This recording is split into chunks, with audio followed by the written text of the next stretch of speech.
Hi, today I'm going to discuss about how to make deep time theology. Actually, in Christianity, we have rich theology. Most of the theologies are made so well with brilliant minds, but still they are confined to only human interest. And also, they are built on a shallow time. uh, 5,000 years old at the maximum. Because Christianity assumes that there is only one incarnation of Jesus Christ. He was born only one time in history and he died and he saved humanity. So that is shallow time theology. When we focus Homo sapiens alone, humans alone, it's naturally shallow. While the universe is big, large, and deep time we are talking about. It is not 5,000-year-old universe, 15 billion years. That is what we learn today.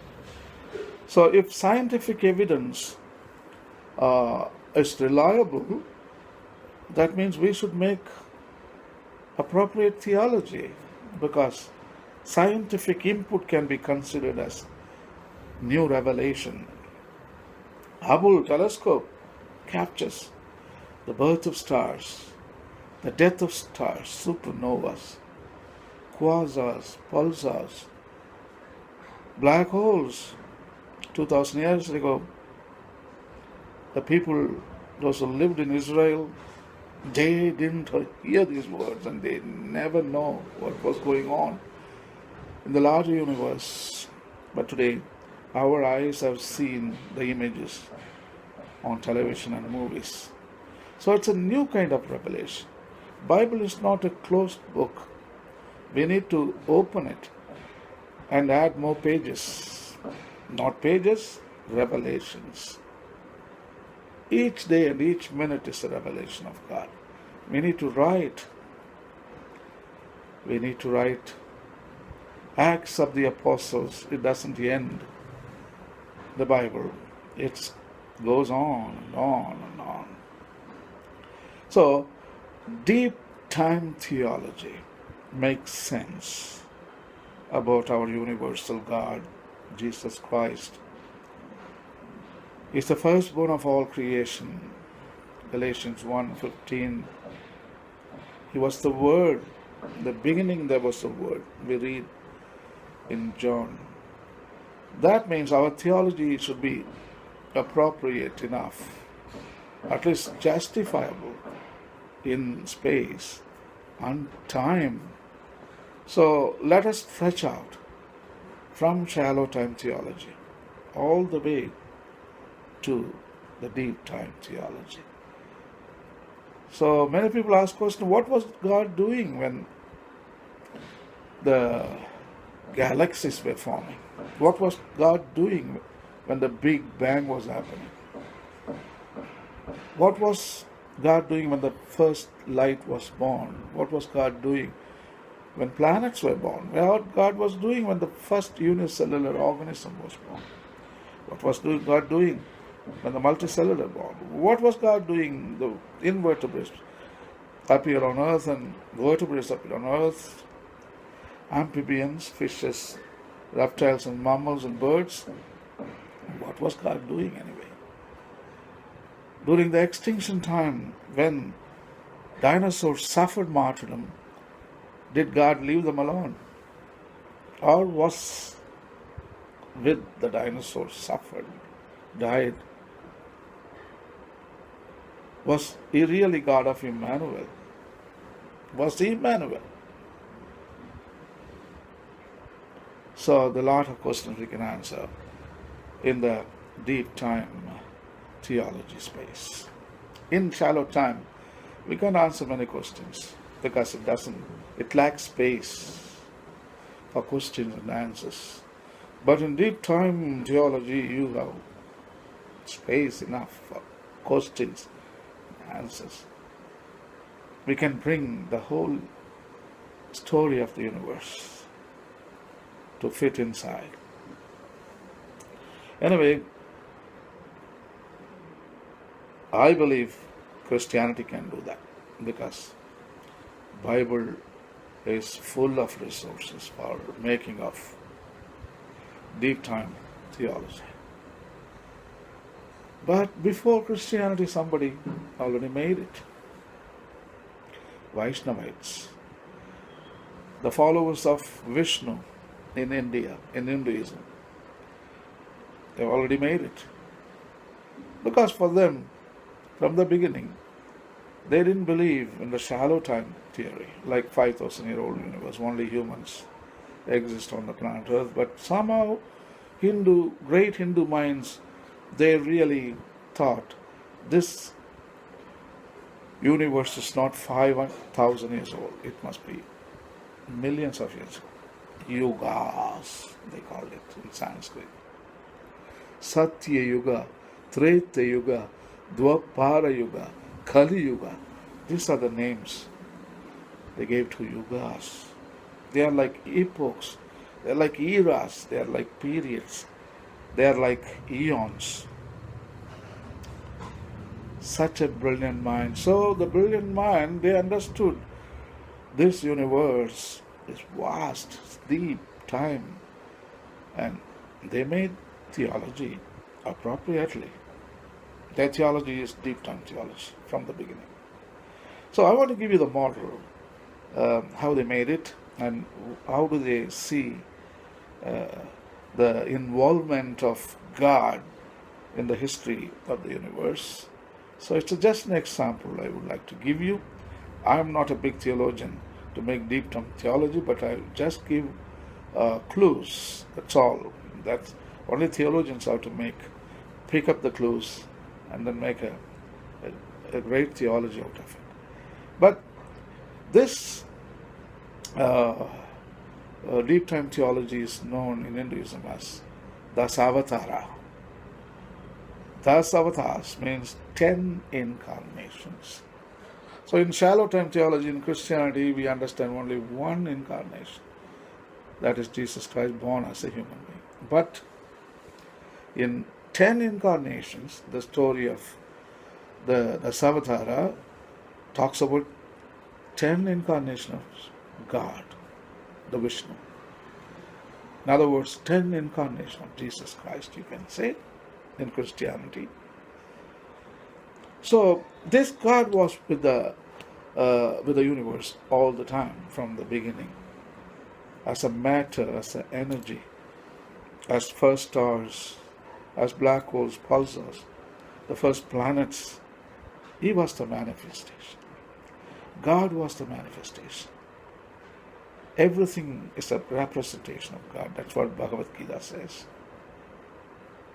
Everything is a revelation, manifestation of God Himself manifested.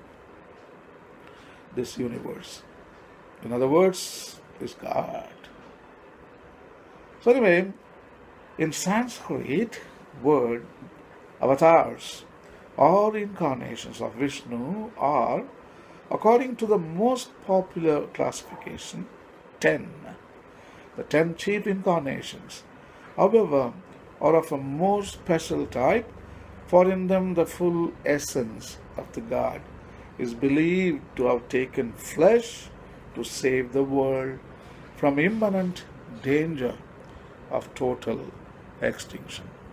Today we know that there were 8 or 9 mass extinctions followed successively by 8 or 9 evolutions or speciations by natural selection over 4.5 billion years. That is the age of our planet Earth. Fish, amphibians, reptiles, birds, mammals, in different stages, they evolved. They suffered mass extinctions. The Vishnu God with them. He suffered passion with them. He suffered death with them. And he suffered annihilation with them. At last, he rose with them. Resurrection. Passion, death, and resurrection.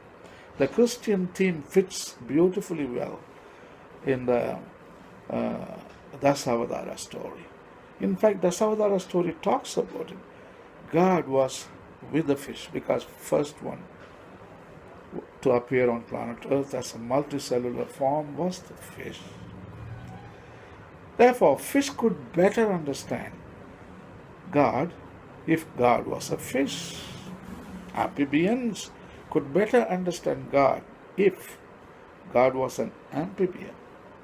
Reptiles could better understand God if God was a reptile. Birds could better understand God if God was a bird. Mammals could better understand God if God was a mammal. We understand God as a human because we are humans. So anyway, I'm going to show you how this passion, death, and resurrection, in short we call soteriology, it's a salvation history, how God played his role as a savior. That is what the highlight of this Dasavadara story. So I'm going to talk about those 10 incarnations of that Hindu god Vishnu. And you can imagine at the back of your heads our own Christian story. So there are the incarnations of Vishnu in geological time scale. The fish, that was the first. The fish known as Matsya was Vishnu's first incarnation. The fish was rescued. Extinction going on. Big mass extinction, disaster, catastrophe, natural event. The fish was rescued by Manu from being eaten by a large fish. Manu looked after it while it grew, then released it in the ocean. In return, the fish warned Manu of a catastrophic flood. It helped him build a boat on which he could save seeds and animals to repopulate the world, and vowed the boat and towed the boat to safety. The fish also saved the Vedas from the flood. Science tells us that it was fish that first to evolve. So in the story, the Manu, that is the Vishnu god, that is the Vishnu's incarnation as a fish. His form was a fish, and he saved the fish. So, first mass extinction gave rise, or the disaster was almost 85% of the fish species. But Vishnu's Matsya incarnation have saved at least 15% of the fish, and those ones gave rise to new species. Later we know as amphibians. That is resurrection part. The first passion, death, and resurrection was amphibians. The fish legend first appears in the Brahmanas, and the Noah's Ark theme suggests Semitic influence. But they sound both. They are both parallels. The second was the tortoise, known as Kurma. Many divine treasures were lost in the flood, including the ambrosia, the elixir of immortality, in Sanskrit known as Greek Amrita, with which the gods preserved their youth. Vishnu became a great tortoise and dove to the bottom of the cosmic ocean. On his back the gods placed Mount Mandara, and twining the divine snake Vasuki around the mountain, churned the ocean in the manner in which an Indian dairyman churns butter, twirling the mountain by pulling the snake. From the churned ocean emerged ambrosia, various other treasures, including goddess Lakshmi. Scientifically, this could be attributed to the plate tectonic activity of the earth, resulted in catastrophic events that killed almost 90% of the amphibians. That is passion, death again. The soteriology element is embedded in each incarnation. However, Kurma incarnation saved the 10% of the amphibians that gave rise later to a new species of organisms known as reptiles. That is resurrection part of it. So Vishnu God, taking avatar of a turtle, he suffered passion, death, and also resurrection. The third incarnation was a boar, Varaha. A demon, Hiranyaksha, cast the earth once more into the depth of the cosmic ocean. Vishnu took the form of an enormous boar, plunged into the ocean, and killed the demon. And then he found the earth in the form of a beautiful woman, whom he carried back up to the surface on his tusks. The legend looks back to the Brahmanas, but probably developed through a primitive non-Aryan cult of a sacred pig. The cult of the boar incarnation was important in some parts of India in Gupta times during the 3rd, 4th, 5th centuries. In the history of our planet, the extinction of the reptiles was a very sad story, ending almost 95% of all species on Earth. The destruction came in the form of an asteroid slamming into the Earth. However, Vishnu's Varaha incarnation could save 5% at least of the organisms, which later gave rise to an entirely new species called birds. The fourth incarnation was a man-lion known as Narasimha or Ugraha Narasimha. Another demon, Hiranyakashipu, had obtained a boon from Brahma, ensuring that he could not be killed either by day or night by god, man, or beast. Hiranyakashipu, the twin brother of Hiranyaksha, dethroned the god Indra and proclaimed himself king of the universe. Thus safeguarded, he persecuted gods and men, including his own pious son Prahalata. When Prahalata called on Vishnu for help, the god burst from a pillar of the demon's palace at sunset, when it was neither night nor day, in the form of man and of lion, and slew Hiranyakashipu. Narasimha was worshipped as a special divinity by a small sect known as Ishta Devata, and was often depicted in sculptures. When a mass extinction happened during this time, 75% of the bird populations were destroyed due to the excessive activity of volcanoes from deep within. That is what Varaha avatar is all about, going deep inside the belly of the planet. But Varaha incarnation saved almost 25% of bird species that gave rise later as mammals. Again, here we see the passion, death, and resurrection event. The fifth incarnation was the dwarf Vamana.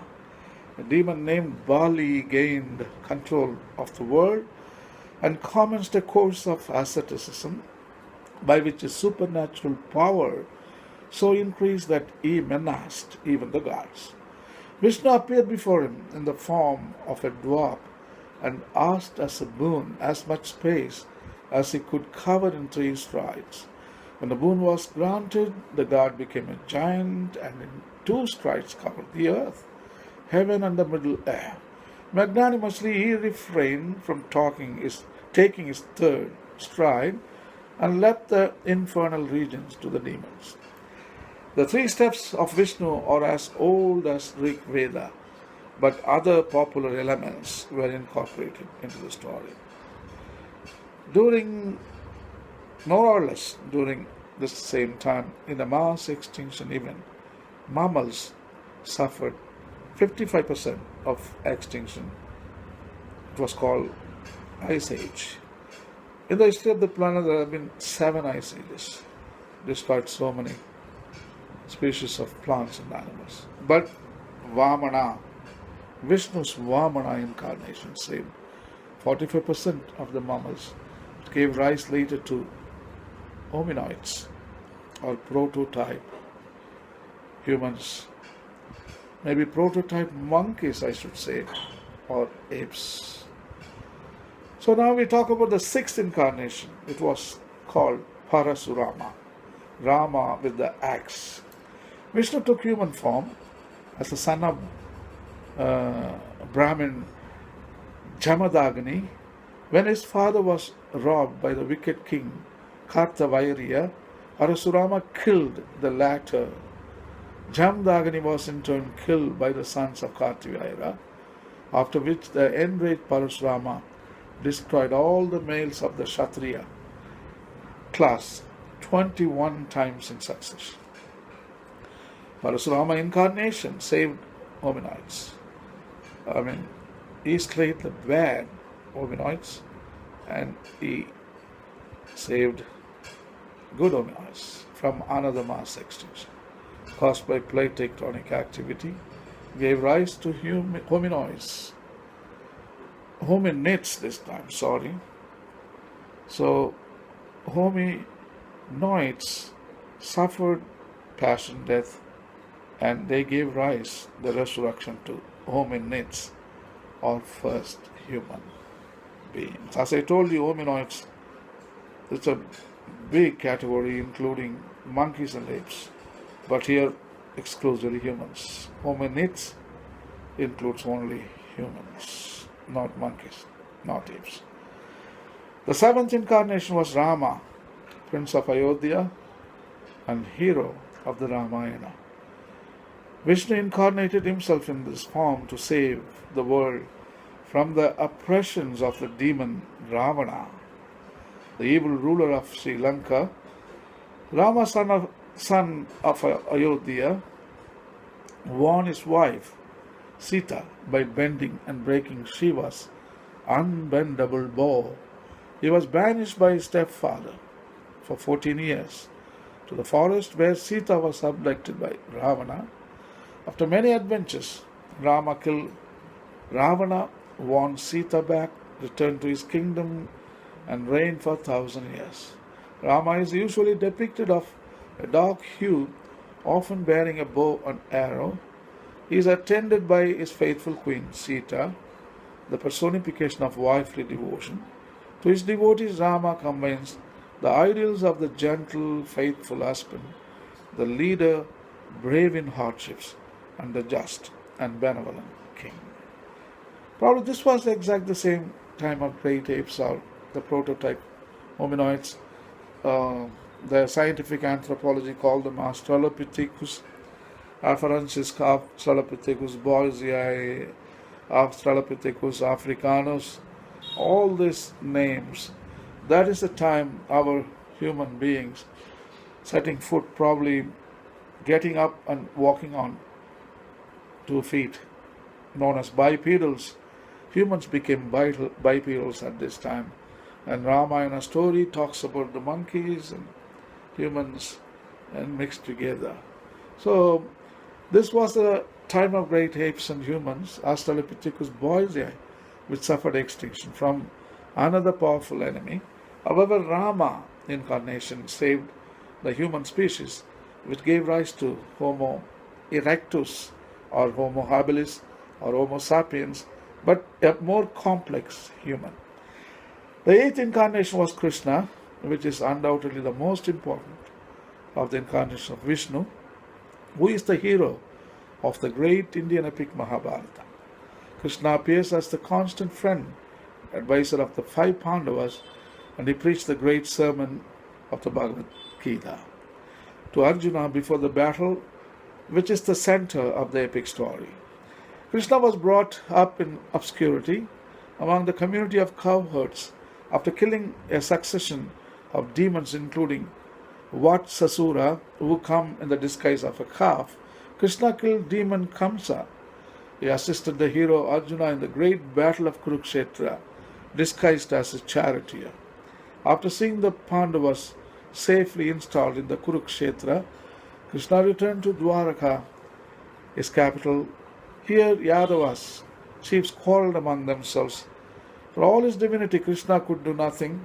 His son Pradyumna was killed before his eyes, and his faithful brother Balarama wounded to death. Krishna dejectedly wandered in a forest.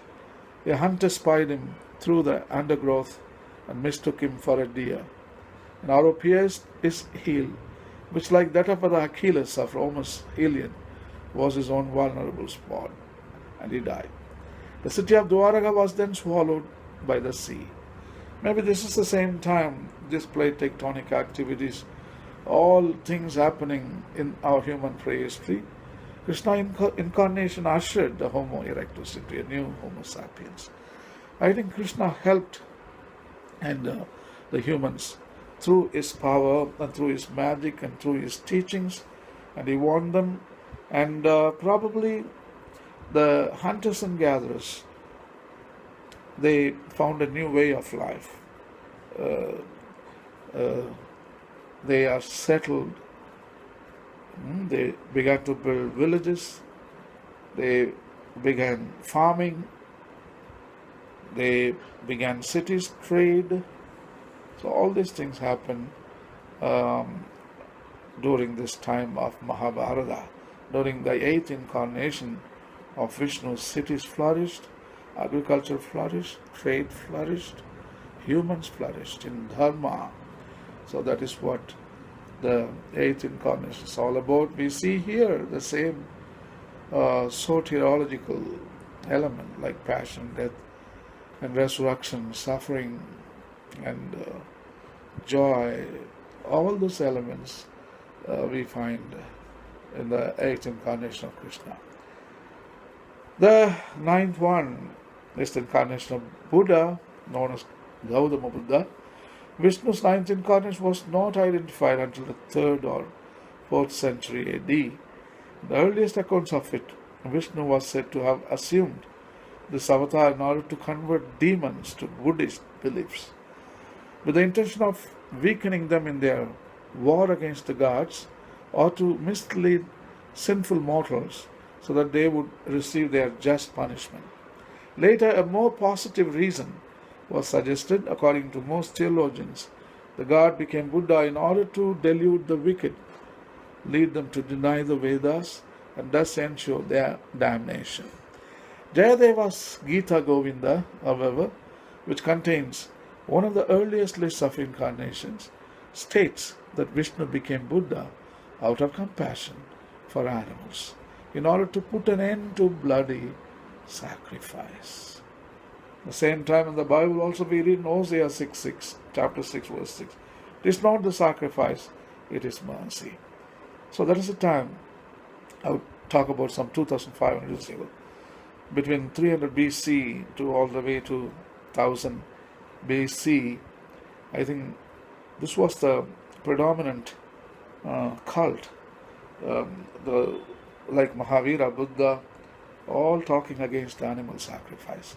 Even the Old Testament prophets like Isaiah, Jeremiah, Hosea, all talking about against animal sacrifice. Even in Tamil Nadu, at the same time, Dravidian literature, Imperum Capium, the big and the small Capiums, they all talk against animal sacrifice. Even Jesus Christ talks about animal sacrifice. Don't kill the lamb. Rather, I give my life to lamb, sheep.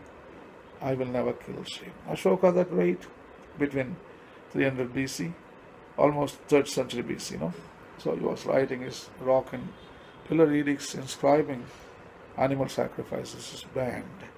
So this was the predominant theme in the 100 BC to 1000 BC, I would say.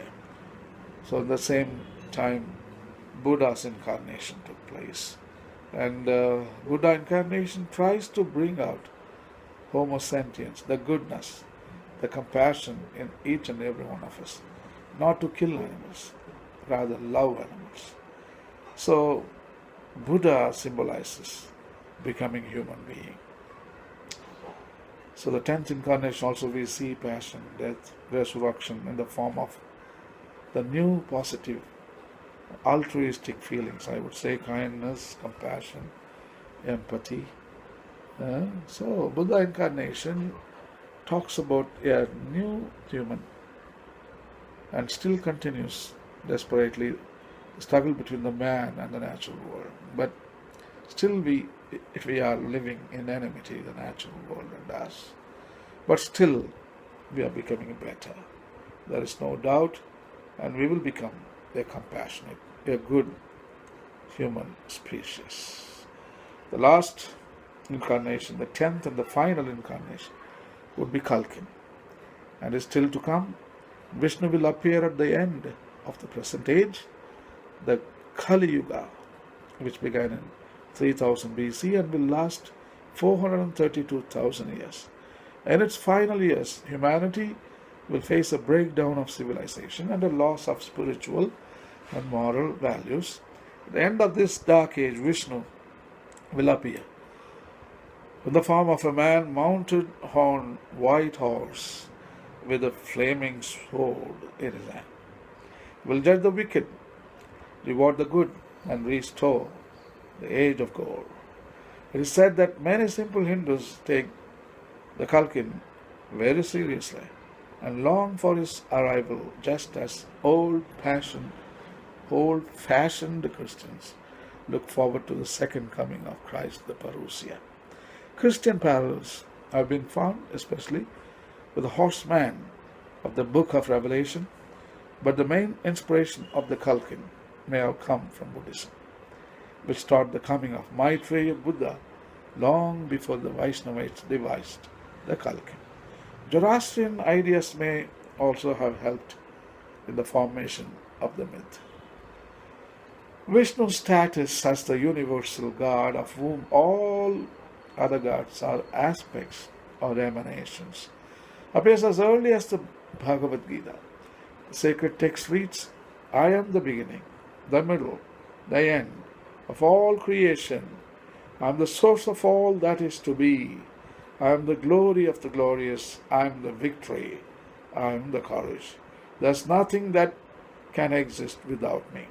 There is no end to my holy powers, and whatever is mighty, fortunate, strong, springs from the portion of my glory. The earliest version of this doctrine is contained in the Bhagavad Gita, wherein Krishna reveals himself as the ever-active Godhead incarnate. In essence, I am never born, I never alter, I am the Lord of all things and the full master of my own nature. Yet of my own power I come to be. Whenever the sacred law fails and evil raises its head, I take embodied birth to guard the righteous, to root out sinners, and to establish the sacred law. I am born from age to age.